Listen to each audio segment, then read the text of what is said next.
बेटा देखो यहाँ पे बॉन्ड ऑर्डर निकालने के लिए आसान सा ट्रिक बता रहा हूँ, इससे आपको समझ आ जाएगा। अब how to find the bond order. तो बॉन्ड ऑर्डर फाइंड करने के लिए आपको ज़्यादा कुछ नहीं करना है, बस आपको क्या करना है, नंबर ऑफ इलेक्ट्रॉन कहाँ से 8 से लेकर के 20 तक, ठीक है, 8 से लेकर के 20 तक ये आपको याद रखना है। 8 से लेकर के 20 तक, न 20 से ज़्यादा आपको ध्यान रखना है, न 8 से कम को ध्यान रखना है, ठीक है। अब यहाँ पे देखो, जैसे 8, 9, 10 ये लेकर के आपने 20 तक लिख दिया। अब बॉन्ड ऑर्डर इसके सामने लिखा हुआ है, तो बॉन्ड ऑर्डर में देखो जो 8, अगर मान लो कि कोई एलिमेंट आपको दे दिया गया, तो उस एलिमेंट का अगर आपने कैलकुलेट किया कि कितना आया इलेक्ट्रॉन, नंबर ऑफ़ इलेक्ट्रॉन कितने हैं, 8। तो अगर 8 इलेक्ट्रॉन है तो 8 इलेक्ट्रॉन में क्या होता है कि उसके लिए बॉन्ड ऑर्डर उसका 0 होगा।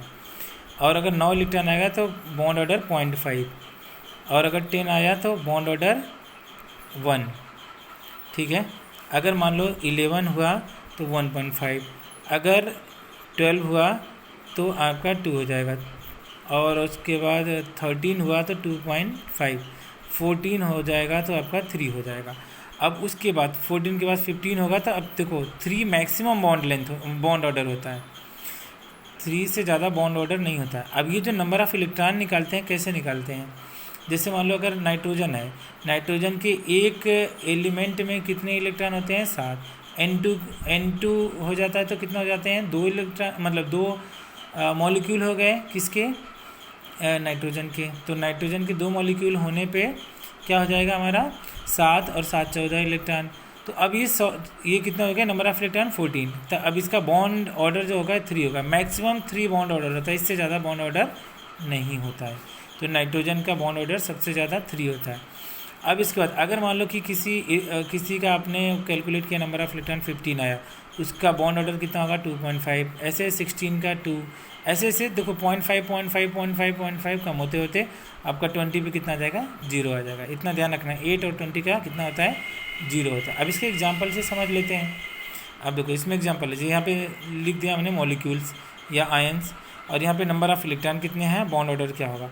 जैसे N2 का हमें पता है कि कितना हो गया, 14 इलेक्ट्रॉन इसमें है, तो ये इसका बॉन्ड ऑर्डर कितना हो गया आपका, 3। अब यहाँ पे O2 एक ऑक्सीजन में कितने होते हैं, 8। अब O2 है तो O2 में कितने हो जाएंगे, 16। तो 16 के लिए कितना होता है बॉन्ड ऑर्डर, 2 होता है। यहाँ पे देखो 16 के लिए होता है ना 2, ये।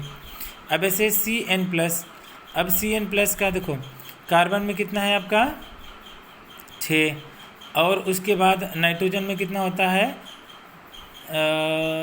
7। तो 7 और 6 13, और इसमें से +1 है, इसका मतलब 1 इलेक्ट्रॉन डोनेट कर दिया है, तो कितना बचेगा, 12। अब देखो यहाँ पे 12 के लिए कितना है आपका बॉन्ड ऑर्डर, 2, तो बॉन्ड ऑर्डर 2 लिख दिया। ऐसे NO नाइट्रोजन ऑक्सीजन, तो नाइट्रोजन का 7, ऑक्सीजन का 8, 8 7 15, तो 15 के लिए बॉन्ड ऑर्डर कितना, 2.5। O2 और यहाँ पे -1 है, इसका मतलब इसने एक इलेक्ट्रॉन को क्या किया, एक्सेप्ट किया है। तो 16 में से एक जाएगा 16, और उसमें से एक जुड़ेगा, क्योंकि एक इलेक्ट्रॉन इसने एक्सेप्ट किया है। तो एक इलेक्ट्रॉन जब एक्सेप्ट करेगा तो यहाँ पे आपका 17 हो जाएगा। 17 का कितना बॉन्ड ऑर्डर है, यहाँ पे देखो 1.5 लिख दिया। ऐसे आपका ये है 18 का, और इसका, समझ गए। तो ऐसे आपका निकलता है बॉन्ड ऑर्डर, आपका विदिन कुछ सेकंड आपका निकल जाएगा, आसान है, ओके। और कोई प्रॉब्लम हो तो यू कैन कॉन्टैक्ट मी।